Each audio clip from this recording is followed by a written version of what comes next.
গুঁড়া মাছ না একেবারে মেখে ঝুঁকে না বসিয়ে এভাবে যদি একটু কষিয়ে রান্না করা যায় তাহলে তরকারিটা খেতে আরো অনেক বেশি মজা হয়।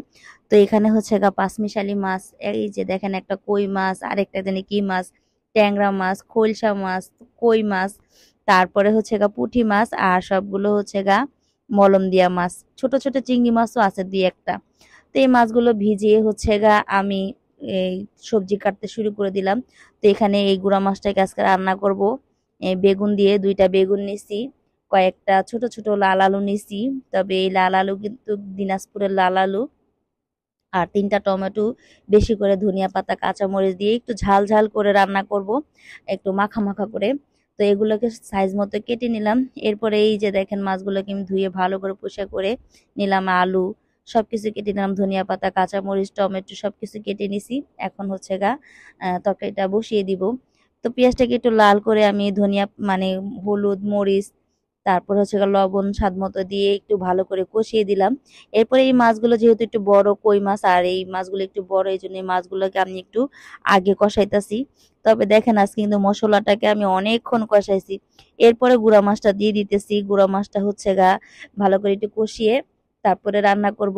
তবে কই মাছটা যেহেতু বড় আমি ভাজি নাই, এজন্য হচ্ছে গা বেশি করে কষাইছি যাতে ভাজি নাই মানে খেতে জানি খারাপ না লাগে।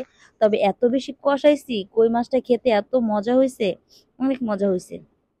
আর এইখানে হচ্ছে এই তো মাছগুলো ভালো করে কষিয়ে আমি দিয়ে দিলাম সবজি, বেগুন আলু দিয়ে হচ্ছে গা ঢাকনা দিয়ে ঢেকে একটু সিদ্ধ করে নিলাম। এরপরে হচ্ছে গা টমেটো কাঁচামরিচ এগুলো দিয়ে আর একটু কষাবো, কষিয়ে হচ্ছে গা পানি দিব।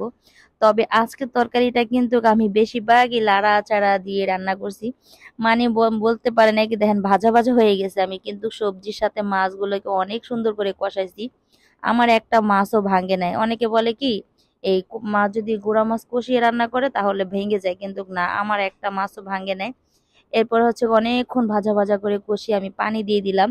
তবে আজকের এই গুঁড়া মাছটা না আমার জন্য আনা হয় না, এই মাছগুলো হচ্ছে গা মেজো আপুর জন্য আনা হয়েছে, মেজো আপু নেয় নেয়।